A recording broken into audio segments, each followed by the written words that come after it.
Hello दोस्तों, मेरा नाम Vishal Sonone Patil, customs and central excise inspector CGL 17।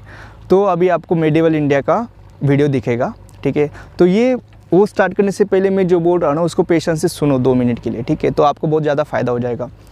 तो अभी हमने मेडिवल इंडिया का ऑडियो डाला था टेलीग्राम पे, वही ऑडियो हम बहुत ही अच्छे से अभी यहाँ पे लाने वाले हैं। तो अभी आपको फ़ोटो भी दिखेगा वहाँ पे, है ना, आपके सामने फ़ोटो भी दिखेगा और उसको आप पढ़ लेना, आपका बहुत ही अच्छा मेडिवल इंडिया ख़त्म हो जाएगा, ठीक है। तो जो हमने टेलीग्राम पे मेडिवल इंडिया लाया था उसको बहुत ही अच्छा रिस्पॉन्स मिला था, है ना। बहुत ही मतलब जो बड़े बड़े क्लासेस से बच्चों ने स्टडी किया उनको भी बहुत पसंद आया था और हम बहुत ही बढ़िया लेवल से एकदम आपका मेडिवल इंडिया ख़त्म करने वाले। और मैं एक इंटरेस्टिंग वे से पढ़ाता हूँ, एक स्टोरी टाइप हिस्ट्री को पढ़ाता हूँ, तो आपको बहुत ही अच्छे से सारे के सारे पॉइंट्स आपको याद भी रह जाएंगे अच्छे से। तो ये यदि आपको स्टार्ट करना है ना, तो आपको क्या करना है कि उसका जो PDF है, PDF मैंने टेलीग्राम पे डाल लिया है। PDF का आपको झेरॉक्स निकाल लेना है, ठीक है। मैं डिस्क्रिप्शन बॉक्स में भी उस PDF का लिंक डाल दूंगा। लेकिन यदि यहाँ पे क्या होता है, कभी कभी लिंक ओपन नहीं होता है, तो विशाल सर सेंट्रल एक्साइज सर्च कर लेना टेलीग्राम पे। वहाँ पे 2 ग्रुप्स मिलेंगे, दोनों के दोनों ज्वाइन कर लेना, ठीक है। उसमें से विशाल सर CGL CHSL वाला जो ग्रुप है ना, वहाँ पे medieval India by Vishal sir नाम से वहाँ पे आपको फाइल मिलेगा, उसका आप झेरॉक्स निकाल लेना, ठीक है। नहीं तो आप खुद के हैंड रिटन नोट्स भी निकाल सकते हो। बहुत ही बढ़िया तरीके या नोट्स आपको मिलेंगे, एकदम CGL से रिलेटेड, एकदम CGL से रिलेटेड प्रॉपर नोट्स। यदि आप ये कर लेते हो ना अच्छे से, तो मेडिवल इंडिया, मॉडर्न इंडिया पूरा का पूरा GS हम खत्म करने वाले। और मेरा पर्सनल गारंटी आपको 40+ मार्क्स मिलेगा, वो भी एकदम आसानी से, ठीक है। एकदम बढ़िया तरीके से, एकदम आसानी से पढ़ना है तो डिफरेंट विशाल यूट्यूब चैनल से आपको पढ़ना ही पड़ेगा, ठीक है। और एक सबसे इंपॉर्टेंट मैं एक अनाउंसमेंट करने वाला हूँ कि जो भी पूरा अपना मेडिवल इंडिया रहेगा, मॉडर्न इंडिया रहेगा, ठीक है। मेडिवल इंडिया 16 दिन में ख़त्म हो जाएगा, मॉडर्न इंडिया लगभग 20 से 25 दिन में ख़त्म हो जाएगा, ठीक है। तो जो भी बंदा ये दोनों के दोनों वीडियोस पे हर रोज़ कमेंट करेगा, ठीक है, तो ये मेडिवल इंडिया और मॉडर्न इंडिया ख़त्म होने के बाद मैं उसको पर्सनली गाइड करूँगा, उसको पर्सनली मैं सब टाइम टेबल बना दूंगा, ठीक है। जो भी हर रोज़ उसको ये करेगा, हर रोज़ उसको कमेंट करेगा। और यदि ज़्यादा बच्चे होते हैं जो हर रोज़ कमेंट करते हैं, है ना, तो फिर उसमें से मतलब 10 बंदे, 15 बंदे, 20 बंदे जो भी है जो हर रोज़ कमेंट कर रहे हैं, उसमें से फिर मैं लकी ड्रॉ निकाल के 2 बंदों को सेलेक्ट करूँगा और उनको मैं पूरा का पूरा गाइड करूंगा। मतलब मैं हर वीक में उनसे बात करूंगा, सब कुछ उनका पूरा का पूरा CGL 2020 का पूरा गाइडेंस का रिस्पॉन्सिबिलिटी मेरा रहेगा, उनका पूरा का पूरा सिलेक्शन का रिस्पॉन्सिबिलिटी मेरा रहेगा। तो आपको यही करना है कि हर रोज़ वहाँ पे कमेंट करना है, ठीक है। और अभी चलो हम मेडिवल इंडिया स्टार्ट कर देते हैं। आज दिल्ली सल्तनत स्टार्ट करेंगे। देखो, जैसे मोहम्मद गोरी ने सेकेंड बैटल ऑफ तरेन में क्या किया था, पृथ्वीराज चौहान को हराया था, ये हमने पढ़ लिया है। तो उसके बाद उसने बहुत बड़ा नॉर्थ इंडिया का पार्ट जीत लिया था। फिर वो वापस चला जाता है और कुतुबुद्दीन ऐबक को ये इंडिया का जो उसने पार्ट जीता था नॉर्थ इंडिया का, वो उसे दे देता है एज अ केयर टेकर। लेकिन बाद में मोहम्मद गोरी मर जाता है, तो फिर कुतुबुद्दीन ऐबक ही रूलर बन जाएगा ये पार्ट का, नॉर्थ इंडिया का जो पार्ट जीता था मोहम्मद गोरी ने, उसका रूलर कुतुबुद्दीन ऐबक बन जाएगा। और फिर कुतुबुद्दीन ऐबक स्टार्ट करता है फर्स्ट मुस्लिम डायनेस्टी, जो कि है दिल्ली सल्तनत, यानी गुलाम वंश। चलो हम अभी स्टार्ट करते हैं दिल्ली सल्तनत। देखो, दिल्ली सल्तनत का जो टाइम पीरियड है ना, वो है 1206 से लेके 1526 तक। तो पूछा जाता है कि दिल्ली सल्तनत कब स्टार्ट हुआ था, तो क्या है 1206 को स्टार्ट हुआ था और एंड कब हुआ था 1526 को। तो दिल्ली सल्तनत में 5 डायनेस्टी थी, 5 डायनेस्टी है, ठीक है। सबसे पहले तुम्हारा स्लेव डायनेस्टी, फिर खिलजी, तुगलक, सैयद और लोधी, ऐसे 5 डायनेस्टी हम एक एक करके आज हम पढ़ लेंगे। आज हम स्लेव डायनेस्टी पढ़ेंगे, जो कि बहुत ही इंटरेस्टिंग और इम्पोर्टेंट होता है एग्जाम के लिए। चलो, अब दिल्ली सल्तनत में फर्स्ट डायनेस्टी स्लेव डायनेस्टी। देखो, स्लेव डायनेस्टी को ही गुलाम वंश कहा जाता है, मामलुक वंश कहा जाता है, इल्बारी वंश कहा जाता है। मतलब स्लेव डायनेस्टी को 3 नाम और एक्स्ट्रा है। कौन से? गुलाम वंश यानी गुलाम डायनेस्टी, मामलुक वंश यानी मामलुक डायनेस्टी, और इल्बारी वंश या इल्बारी डायनेस्टी। तो स्लेव डायनेस्टी का टाइम पीरियड है 1206 से लेके 1290 तक। याद रखो, 1206 से लेके 1290 तक। तो जो स्लेव डायनेस्टी के जो फाउंडर थे उनका नाम है कुतुबुद्दीन ऐबक। ऑफ कोर्स मोहम्मद गोरी के बाद कुतुबुद्दीन ऐबक ही था। कुतुबुद्दीन ऐबक ने 4 साल राज किया था, दिल्ली पर। कब से? 1206 से लेके 1210 तक। ये फाउंडर है कुतुबुद्दीन ऐबक स्लेव डायनेस्टी का। लेकिन रियल फाउंडर यदि पूछा जाए एग्जाम में, who is the real founder, तो आंसर रहेगा इल्तुतमिश। इल्तुतमिश आंसर रहेगा। हम आगे पढ़ेंगे उसके बारे में। देखो कुतुबुद्दीन ऐबक, उसमें ऐबक जो वर्ड है उसका मीनिंग होता है गॉड ऑफ मून, मतलब चंद्रमा का देवता। तो कुतुबुद्दीन ऐबक को एक टाइटल दिया गया था उसकी प्रजा से। वो कौन सा टाइटल था? लाख बख्श। तो पूछा जाता है कि लाख बख्श किसको दिया था? तो कुतुबुद्दीन ऐबक को। उसने इल्तुतमिश को अपॉइंट किया था as governor of Badaun. Badaun का गवर्नर अपॉइंट किया था कुतुबुद्दीन ऐबक ने इल्तुतमिश को। इल्तुतमिश उसका दामाद भी था और उसका स्लेव भी था। और कुतुबुद्दीन ऐबक ने ही उसका कैपिटल, कहाँ पे था कुतुबुद्दीन ऐबक का कैपिटल? लाहौर में था। याद रखना है, कुतुबुद्दीन ऐबक का कैपिटल कहाँ पे है? लाहौर में है। ठीक है। उसने इल्तुतमिश को अपॉइंट किया था as a governor of Badaun. लेकिन कुतुबुद्दीन ऐबक ने सुल्तान का टाइटल नहीं लिया था। उसने कौन सा टाइटल लिया था? सीफा सलार। सीफा सलार ये टाइटल लिया था उसने, कुतुबुद्दीन ऐबक ने। कौन सा? सीफा सलार, मतलब सेनापति। उसने सुल्तान का टाइटल नहीं लिया था। देन 1210 में, मतलब 1210 में पोलो खेलते वक्त उसकी मृत्यु हुई थी। पोलो मतलब चौगान। ठीक है। एग्जाम में पूछा जाएगा कि पोलो या चौगान खेलते समय किसकी मृत्यु हुई थी, तो वो है कुतुबुद्दीन ऐबक। एकदम ईजी है। देन 1210 में कुतुबुद्दीन ऐबक का ही बेटा था आराम शाह। जब कुतुबुद्दीन ऐबक मर जाता है तो आराम शाह राज करने लगता है दिल्ली पे। और आराम शाह को ही आराम बख्श भी कहा जाता है। जैसे कुतुबुद्दीन ऐबक को लाख बख्श कहा जाएगा, आराम शाह को आराम बख्श भी कहा जाता है। लेकिन इल्तुतमिश था जो कि दामाद था कुतुबुद्दीन ऐबक का और उसका स्लेव भी था। तो इल्तुतमिश को ऐसा लगा कि मैं ज़्यादा अच्छा रूलर बन सकता हूँ, इसीलिए उसने आराम शाह यानी आराम बख्श के साथ एक युद्ध किया। तो बैटल ऑफ जूत जो कि 1211 यानी 1211 में होता है। किस किस के बीच में? आराम बख्श एंड इल्तुतमिश के बीच में। और इसमें जीतता कौन है? ऑफकोर्स इल्तुतमिश जीतता है। तो फिर अब दिल्ली सल्तनत का रूलर कौन बनेगा? इल्तुतमिश बनेगा। तो इल्तुतमिश का जो टाइम पीरियड है वो है 1211 से लेके 1236, यानी 1211 से लेके 1236 तक वो इल्तुतमिश राज करेगा अभी दिल्ली सल्तनत पे। तो देखो इल्तुतमिश को ही क्या माना जाता है? एक्चुअल फाउंडर ऑफ दिल्ली सल्तनत। इसको याद रखो, एग्जाम में पूछा जाएगा who is the actual founder of Delhi सल्तनत। कौन है एक्चुअल फाउंडर? ठीक है, तो वो कौन है तुम्हारा? इल्तुतमिश। हाँ, तो देखो अभी कुतुबुद्दीन ऐबक ने क्या किया था? सुल्तान का उपाधि तो नहीं लिया था, है ना, टाइटल नहीं लिया था सुल्तान का। लेकिन इल्तुतमिश ने क्या लिया? सुल्तान का टाइटल ले लिया।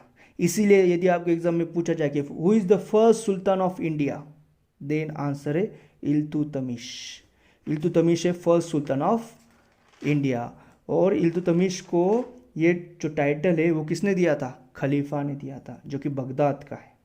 खलीफा है ना, बगदाद में रहता था, उसने उसको फर्स्ट ये सुल्तान का टाइटल दिया था। और यदि एग्जाम में पूछा जाए आपको कि who is the last sultan of India, तो आंसर रहेगा इब्राहिम लोदी। भारत का अंतिम सुल्तान इब्राहिम लोदी, जिसको हम आगे पढ़ेंगे। देखो 1215 से लेके 1260, मतलब ये एक साल में थर्ड बैटल ऑफ तराइन होता है। तराइन का तृतीय युद्ध होता है। वो किस किस के बीच में? इल्तुतमिश और यल्दौज के बीच में। यल्दौज कौन है? स्लेव था मोहम्मद गोरी का, जो गजनी में था। तो यल्दौज को लगा कि हम अभी दिल्ली को भी जीत लेते हैं, तो इसलिए इल्तुतमिश और यल्दौज के बीच में थर्ड बैटल ऑफ तराइन होता है। और ऑफ कोर्स जीतेगा कौन? इल्तुतमिश, क्योंकि वो बहुत ही पावरफुल राजा था, क्योंकि वो रियल फाउंडर है ना, एक्चुअल फाउंडर है दिल्ली सल्तनत का, इसलिए वो विनर हो जाता है थर्ड बैटल ऑफ तराइन का। तो आपको तो पता है फर्स्ट और सेकेंड बैटल ऑफ तराइन कहाँ पे हुआ था, किस किस के बीच हुआ था? फर्स्ट बैटल ऑफ तराइन हुआ था तुम्हारा पृथ्वीराज मोहम्मद गोरी के बीच, जीता था Prithviraj Chauhan. Second battle of Tarain हुआ था फिर से पृथ्वीराज चौहान और मोहम्मद गोरी के बीच, और जीता था मोहम्मद गोरी।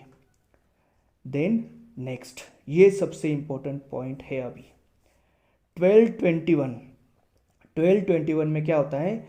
चंगेज खान का इन्वेजन होता है, मतलब चंगेज खान आक्रमण कर देता है। ठीक है, एग्जाम में पूछा जाएगा कि इल्तुतमिश किस रूलर के टाइम पीरियड में या किस रूलर के वक्त चंगेज खान इंडिया आया था? तो वो कौन है? इल्तुतमिश। इल्तुतमिश के टाइम पीरियड में। और चंगेज खान को ही तैमूजिन कहा जाता है। चंगेज खान को ही तैमूजिन कहा जाता है। तो चंगेज खान तो देखो मंगोलिया एक प्रांत है, वहाँ से था। जैसे हम इंडिया से, वैसे चंगेज खान मंगोलिया से था। और चंगेज खान इतना क्रूर था ना, उसको पता था मेरे जो सैनिक है वो भी मुझे नहीं का प्यार नहीं करते, वो भी मुझसे नफरत करते हैं। इसीलिए उसने उसके सेनापति को बता दिया था कि जब भी मैं मर जाऊँ तो मुझे मुझे कब्र में मुझे गाड़ देना, लेकिन वापस जाते वक्त सारे सैनिकों को मार देना जो जो मेरे कब्र के पास आए थे, क्योंकि मेरी कब्र कहाँ है ये किसी को भी पता नहीं चलनी चाहिए। क्योंकि उसको पता था किसी को भी यदि मेरी कब्र पता चल जाएगी, मेरी जो प्रजा है उसमें, तो वो मेरी कब्र को नष्ट कर देंगे, क्योंकि उसको पता था कि हम कितने बुरे हैं। इसीलिए कब्र, इसकी चंगेज खान की कब्र की जानकारी किसी को भी नहीं है, आज तक नहीं है। तो एग्जाम में यदि पूछा जाए कि किसके कब्र की जानकारी नहीं है, तो वो है तुम्हारा चंगेज खान। और एक इम्पॉर्टेंट पॉइंट चंगेज खान से ही रिलेटेड है, जलालुद्दीन मंगबरनी। जलालुद्दीन मंगबरनी। तो क्या होता है, चंगेज खान जो है उसकी भाई की हत्या करता है जलालुद्दीन मंगबरनी। जलालुद्दीन मंगबरनी चंगेज खान की भाई की हत्या करता है। तो चंगेज खान तो बहुत क्रोधित हो जाता है। तो वो क्या करता है, जलालुद्दीन मंगबरनी को मारने का सोचता है। और जलालुद्दीन मंगबरनी फिर डर जाता है और भागकर इल्तुतमिश के पास आता है और बोलता है कि मेरी मदद करो। लेकिन इल्तुतमिश बहुत होशियार था। उसे पता था कि यदि मैंने जलालुद्दीन मंगबरनी की मदद की तो चंगेज खान आक्रमण कर देगा दिल्ली पे, और मैं भी मर जाऊंगा और दिल्ली भी मेरे हाथ से चली जाएगी। इसलिए वो क्या करता है, जलालुद्दीन मंगबरनी की मदद नहीं करता है। तो चंगेज खान फिर जलालुद्दीन को पकड़ लेता है और उसकी हत्या कर देता है। और इल्तुतमिश ने मदद नहीं की थी जलालुद्दीन की, इसलिए चंगेज खान खुश होकर वापस चला जाता है, वो दिल्ली पे आक्रमण नहीं करता है। तो आपसे पूछा जाएगा कि किसके शासनकाल में चंगेज खान भारत आया था? तो आंसर है इल्तुतमिश। ये बहुत इंपॉर्टेंट पॉइंट है। देखो अभी इल्तुतमिश ने silver coins and copper coins issue किए थे। सिल्वर कॉइन्स मतलब चांदी के सिक्के, और कॉपर कॉइन्स मतलब तांबे के सिक्के। उसके सिल्वर कॉइन्स को क्या बोला जाता है, टंका यानी टका। इल्तुतमिश के सिल्वर कॉइन्स को बोला जाता है टंका यानी टका, और कॉपर कॉइन्स को बोला जाता है जीतल। देखो कुतुबुद्दीन ऐबक ने कोई भी कॉइन्स इशू नहीं की थी, कोई भी मुद्रा नहीं लाई थी, लेकिन इल्तुतमिश फर्स्ट था जिसने कॉइन्स या मुद्रा लाई थी। ठीक है ना। तो सिल्वर कॉइन्स को क्या बोला जाएगा, टंका या टका, और कॉपर कॉइन्स को बोला जाएगा जीतल। और इल्तुतमिश ने ही स्टार्ट किया था क्या, तुर्काने चहलगानी यानी दल चालीसा। तुर्काने चहलगानी यानी दल चालीसा, और इसी दल चालीसा को सिर्फ 40 भी कहा जाता है। ओनली यानी 40 तीन नाम है, तुर्कन ई चहलगानी, देन दाल चालीसा एंड 40, ये तीन नाम है। ये याद रखना, एक ही चीज़ के नाम है। ये क्या होता है दल चालीसा? दल चालीसा होता है, देखो 40 ऐसे लोग होते हैं जो बहुत बुद्धिमान होते हैं, उनका ये ग्रुप होता है। और ये 40 जो लोग होते हैं जो बहुत बुद्धिमान हैं, ये क्या करते हैं, राजा को या रूलर जो भी है उसको हेल्प करते हैं शासन चलाने के लिए। तो इसका स्टार्ट किसने किया था, इल्तुतमिश ने किया था। पूछेंगे आपको कि चहलगानी यानी दल चालीसा यानी 40 किसने स्टार्ट किया था? तो आंसर है इल्तुतमिश। ठीक है। इसी इल्तुतमिश ने इक्ता सिस्टम स्टार्ट किया था, इक्ता सिस्टम। और उस इक्ता का मतलब एक प्रोविंस रहता था, एक प्रांत रहता था, और उसके प्रांत पे जो रहेगा, जो राज करेगा, उसको इक़्तिदार कहा जाता था। क्योंकि इल्तुतमिश के शासनकाल में सैनिकों को पैसा नहीं दिया जाता था, उनको इक्ता दिया जाता था, मतलब एक प्रांत दिया जाता था, और उस प्रांत पे जो राज करेगा उसको इक़्तिदार कहा जाता था। तो एक क्वेश्चन आएगा ऐसा सिंपल सा कि इक्ता सिस्टम किसने स्टार्ट किया? तो आंसर है इल्तुतमिश। एकदम इजी क्वेश्चन। देन 1229 में इल्तुतमिश ने ही कंप्लीट किया क्या, कुतुब मीनार। हमने कुतुब मीनार के बारे में पढ़ा था पहले। कुतुब मीनार का स्टार्टिंग किसने किया था? तुम्हारे कुतुबुद्दीन ऐबक ने। उसको कंप्लीट किया इल्तुतमिश ने। फिर फिरोज शाह तुगलक आता है, उसकी सबसे ऊपरी मंजिल है, उसको रिकंस्ट्रक्ट करता है। देन सिकंदर लोदी मरम्मत करता है कुतुब मीनार का। ये 4 पॉइंट आपको कुतुब मीनार से रिलेटेड याद रखने हैं। तो अभी तो आपने देखा था कि कुतुबुद्दीन ऐबक का कैपिटल कहाँ पे था? लाहौर में था ना। तो इल्तुतमिश क्या करता है? वही कैपिटल शिफ्ट कर देता है लाहौर से दिल्ली को। तो अभी इल्तुतमिश के शासनकाल में, इल्तुतमिश के पीरियड में कैपिटल कहाँ पे रहेगा? स्लेव डायनेस्टी का दिल्ली में रहेगा। कुतुबुद्दीन ऐबक के शासनकाल में या कुतुबुद्दीन ऐबक के टाइम पीरियड में वो स्लेव डायनेस्टी का कैपिटल था लाहौर। तो 1236 में यानी 1236 में इल्तुतमिश मर जाता है और ऑफ कोर्स उसका कैपिटल दिल्ली में था, तो उसका टॉम भी दिल्ली में रहेगा, यानी उसकी कब्र भी दिल्ली में रहेगी।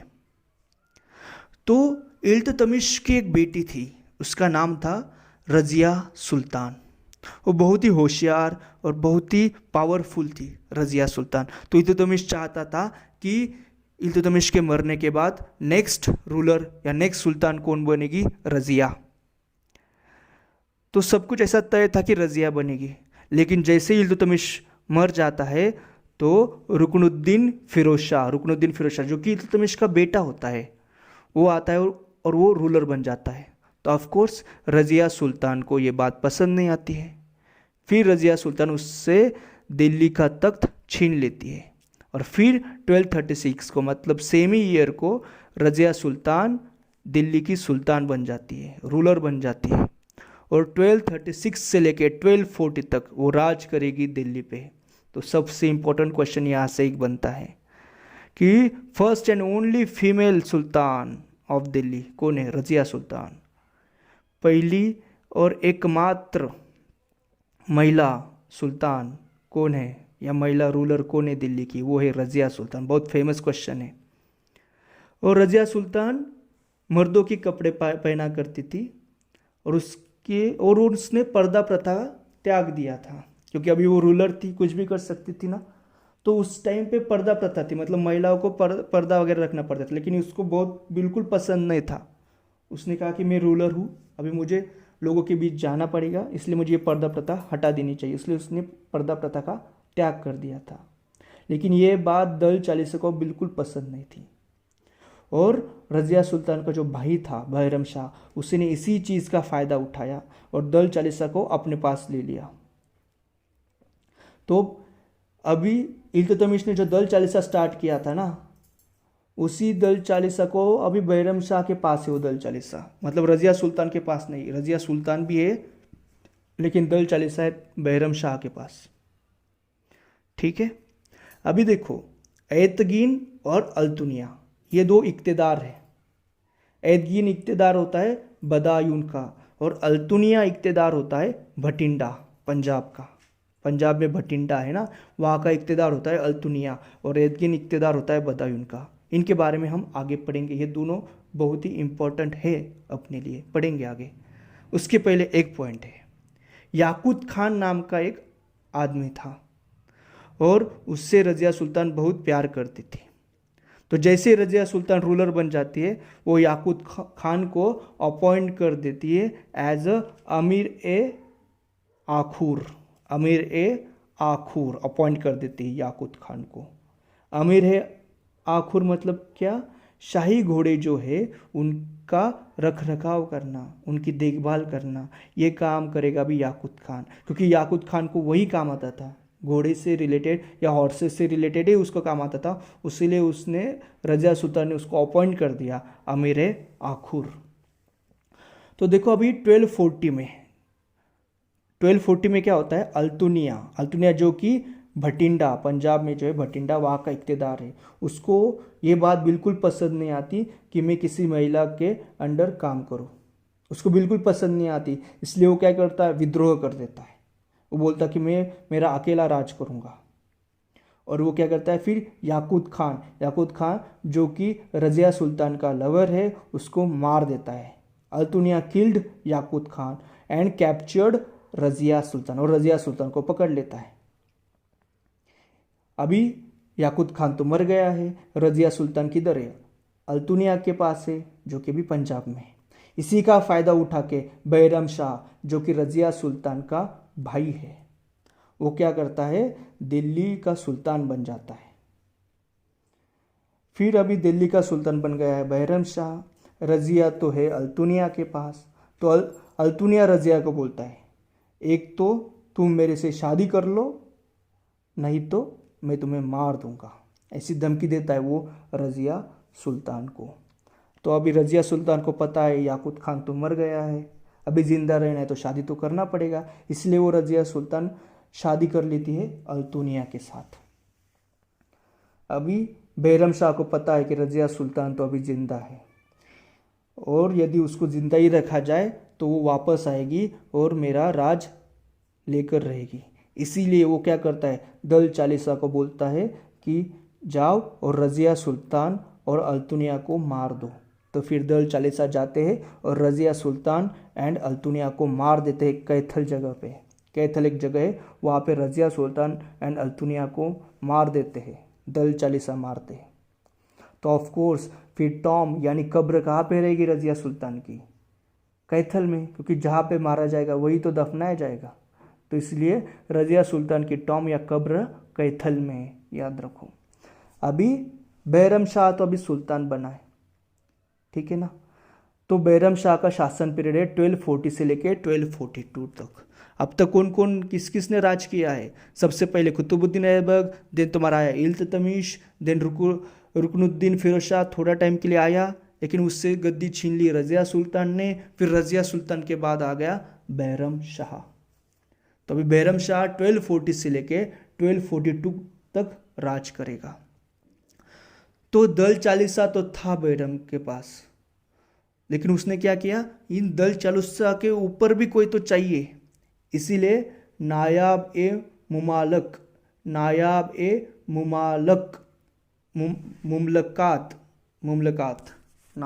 मुमलकात नाम का एक पोस्ट तैयार किया। और वो किसको बनाया? एतगीन को, नायाब ए मुमलकात। तो देखो, फर्स्ट अटैक जो हुआ था ना मंगोलों का दिल्ली सल्तनत पे, वो किसके टाइम पीरियड में हुआ था? बैरम शाह के टाइम पीरियड में हुआ था। ये याद रखना है, पूछा जाता है कि फर्स्ट अटैक का मंगोलिया का कब हुआ था, किसके टाइम पीरियड में हुआ था? तो आंसर है बैरम शाह।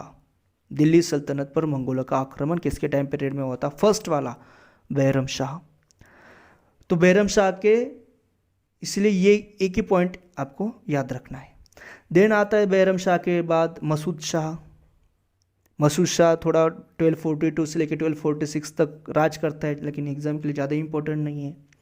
और मसूद शाह के बाद आता है नसरुद्दीन मोहम्मद। नसरुद्दीन मोहम्मद टाइम पीरियड कितना है? 1246 से लेकर 1265 तक। लेकिन नसरुद्दीन मोहम्मद रूलर तो है, लेकिन नाम का रूलर है। उसका एक वजीर था बलबन नाम का, और वही राज करता था एक्चुअल में। नसरुद्दीन तो सिर्फ नाम का था राजा।